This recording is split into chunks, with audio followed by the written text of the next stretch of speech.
Le Népal, petit pays à la grande réputation. Petit par sa taille en regard de ses voisins que sont l'Inde et la Chine, grande par ses sommets, les plus hauts du monde. L'Everest, bien sûr, avec ses 8848 mètres. Pour notre 4e séjour au Népal, nous allons découvrir le Langtang. C'est une région à la frontière du Tibet, au nord-est de Katmandou. Pour y pénétrer, un billet d'entrée est nécessaire. C'est le plus ancien des parcs nationaux appelé Langtang National Park, créé en 1971. 5000 habitants, à majorité tamang, peuplent la province. Notre trek débute à Siabrouézi, dont voici la rue principale. Direction Bambou, 1970 mètres, que nous atteindrons dans 3h30 après 560 mètres de positif. Le groupe est constitué de Marie-Hélène, de Christian, de René et de Jean-Pierre. Buddy est notre guide habituel, assisté de Passang. Furba et Gaouzi sont les porteurs. Petite fille tamang. Les tamangs représentent 6,7% de la population. Leurs rites sont semblables à leurs cousins tibétains. Sur les parois abruptes, des essaims d'abeilles. Au Népal, on dort chez l'habitant, dans des lodges. La chambre est rustique. Le premier pont suspendu est franchi avec le sourire. Après 2 heures de marche, pause repas à Lama Hotel. Dans le parc, on rencontre une grande variété de zones climatiques, du subtropical à l'alpin. Le thermomètre nous annonce 30 degrés. Comme lors de nos transhumances, les mules et les ânes sont richement décorés. Nous découvrons de nombreuses variétés de bambou, mais aussi le Langtang 2, 6596 mètres. Le Langtang Lirung est le point culminant de la région avec ses 7247 mètres. Nous voici à Riverside. Comme son nom l'indique, l'unique maison est au bord de la rivière, au milieu d'une clairière. Autour, ce ne sont que chênes qui nous rappellent la forêt de Brocéliande. Les nasses en bambou tressés servent à transporter le bois. Ce sont souvent les femmes qui assument ce dur labeur. Le lodge se compose généralement de 3 parties. Voici la pièce où l'on cuisine, où les Népalais dorment, vivent. Le poêle fonctionne du matin au soir. On pourrait appeler cette pièce la salle à manger. Les touristes y mangent et la nuit venue, guides et porteurs y dorment. La 3e pièce est celle que nous avons pu voir précédemment, la chambre des randonneurs. Les drapeaux de prière, on les trouve partout. Le vent qui souffle caresse à son passage les formules sacrées, les prières imprimées sur les petits rectangles multicolores. Il les disperse dans l'espace et les apporte au Dieu. Le moulin à prière, celui-ci est hydraulique. On le fait tourner dans le sens de la marche solaire et chaque tour équivaut à la lecture de prière. Certains moulins sont de véritables œuvres d'art. Maître corbeau sur un arbre perché. Mis à part les corbeaux, nous ne voyons que peu d'oiseaux. Et voici les yaks. Ne faites pas l'erreur, ce n'est pas du yak que l'on tire le lait destiné à la confection du beurre ou du fromage, mais de la nak, la femelle. De ces animaux impressionnants, les Népalais tirent de la laine, du cuir, de la viande. Il faut atteindre le fond de la vallée. Langtang, 3240 mètres, est en vue. Les ponts suspendus servent à franchir les torrents impétueux. Après l'Amazonie, le Népal possède le plus grand réseau hydraulique au monde. La bouse de yak séchée est un excellent combustible largement utilisé. À Langtang, les Japonais ont financé une fromagerie. Ce petit yak est joueur, c'est un yaku. Nous quittons Langtang, où la nuit a été réparatrice dans un lodge luxueux, ce qui n'est pas toujours le cas. Furba est porteur. Ce travail lui permet de poursuivre ses études en anglais. Petite rectification. Le Sherpa n'est pas un porteur, mais une ethnie.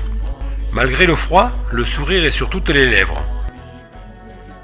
Les murs de prières et les manies. Ce sont des pierres gravées d'invocation. On les longe par la gauche, ce qui équivaut à réciter des litanies, des mantras, inscrites sur chacune des pierres entassées. Le stupa est un monument d'origine indienne. Les Tibétains le nomment Chorten.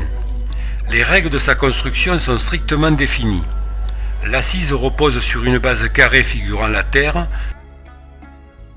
surmontée d'un dôme symbolisant l'eau, prolongé par une succession de paliers traduisant les étapes de l'éveil.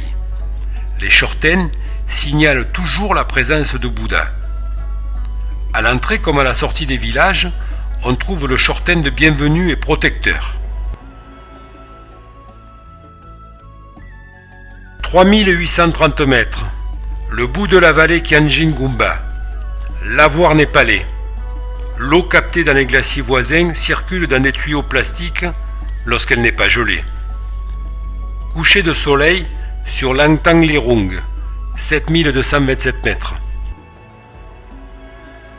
Les sommets sont si nombreux qu'ils ne portent pas tous un nom. Ce matin, au programme, un d'environ 4280 mètres. Tout en bas, Kianjin-Gumba. Nous sommes dans le minéral, glacier du Langtang.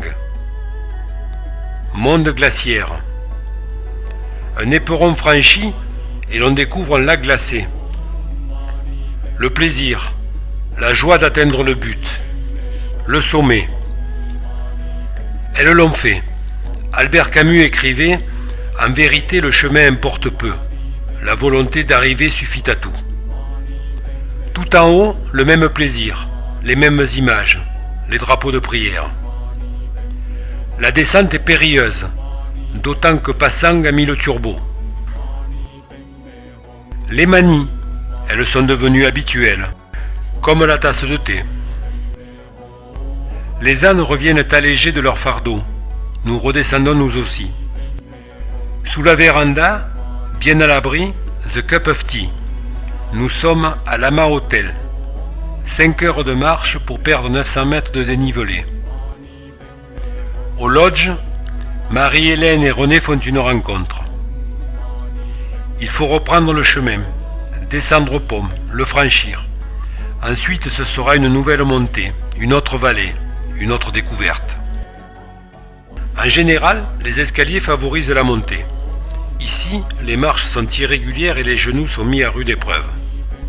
Aucune trace de civilisation. Non, ce n'est qu'une impression. Bouddha, les moulins à prière sont toujours présents. Nous les traquions, nous les attendions, nous ne pensions plus les apercevoir. Et puis le langur est apparu, agile, drôle, sacré. Nous les observons un long moment avant de parvenir à Toulo-Cherbourg, terme de notre étape. La journée s'annonce rude, 1000 mètres de positif. La brume nous envahit. Le Chorten protecteur est au rendez-vous à la sortie du village. Nous transpirons à grosses gouttes.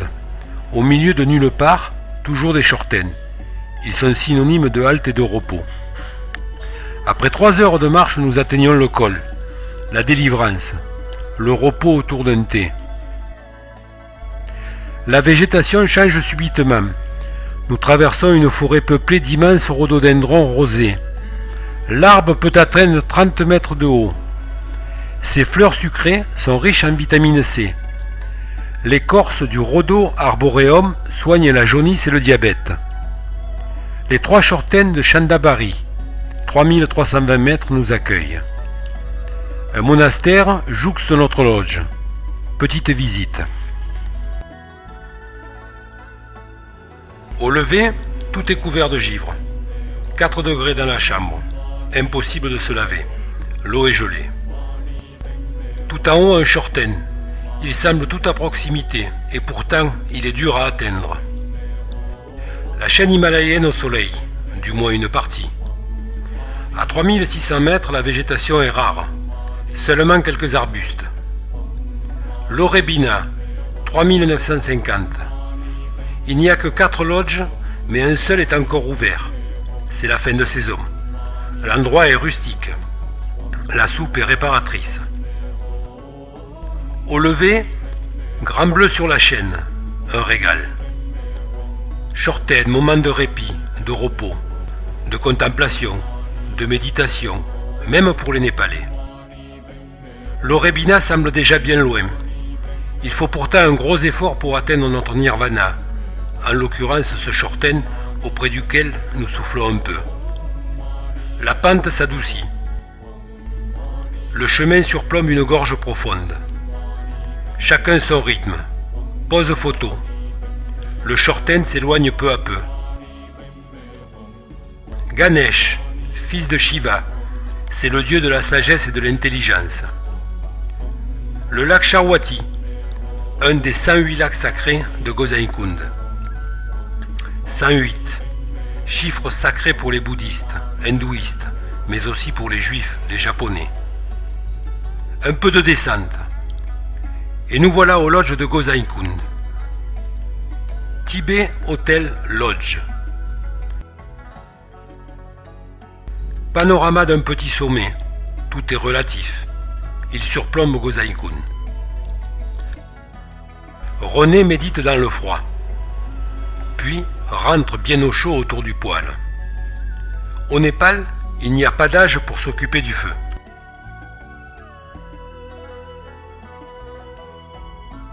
Nous sommes sur les lieux où chaque année, un pèlerinage rassemble des milliers d'hindous. À la pleine lune, on fête Shiva. Selon la légende, c'est lui qui aurait permis aux eaux de remplir les lacs en plantant son trident dans les rochers en amont. Les choses deviennent sérieuses dès la pointe du jour. Malgré le froid, l'eau coule des fontaines. Encore et encore un lac sacré. La neige est dure. On passe où l'on peut. À près de 4500 mètres, l'eau gèle. Enfin, un peu de plat. Les bâtons sont cependant bien utiles. Discussion entre amis. Je connais Boudi depuis déjà 7 ans. On y est presque. Les drapeaux à prière, synonyme d'arrivée. L'Aurebina là, 4625 mètres. René atteint le sommet. Moi aussi.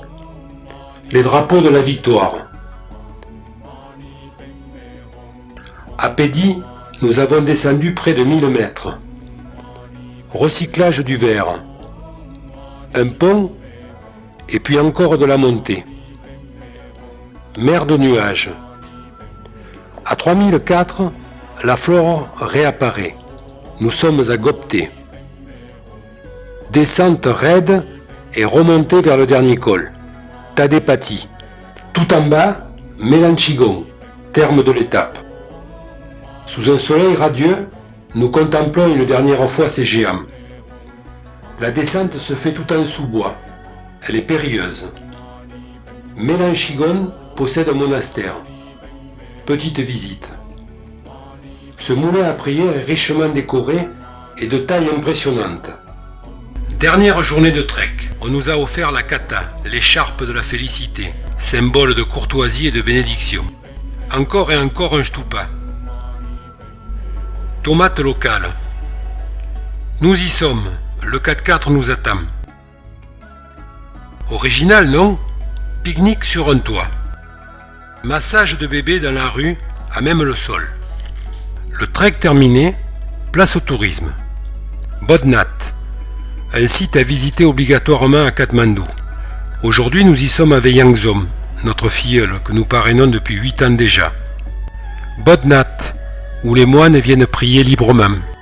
Les yeux de Siddhartha Gautama, Bouddha, qui veille sur le monde. Les drapeaux qui volent au vent et les éléphants, animaux sacrés. La place qui ceinture Bodhnath, que l'on contourne bien entendu par la gauche. Moulin géant, cloche géante. Népal, pays de tradition. À Bodhnath, on vient avec les cendres du défunt faire le tour du stupa.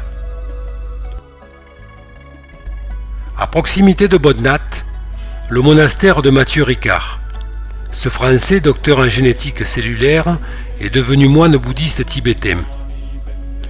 Il réside souvent dans ce monastère que nous avons la chance de visiter car nous sommes en compagnie de Yangzom.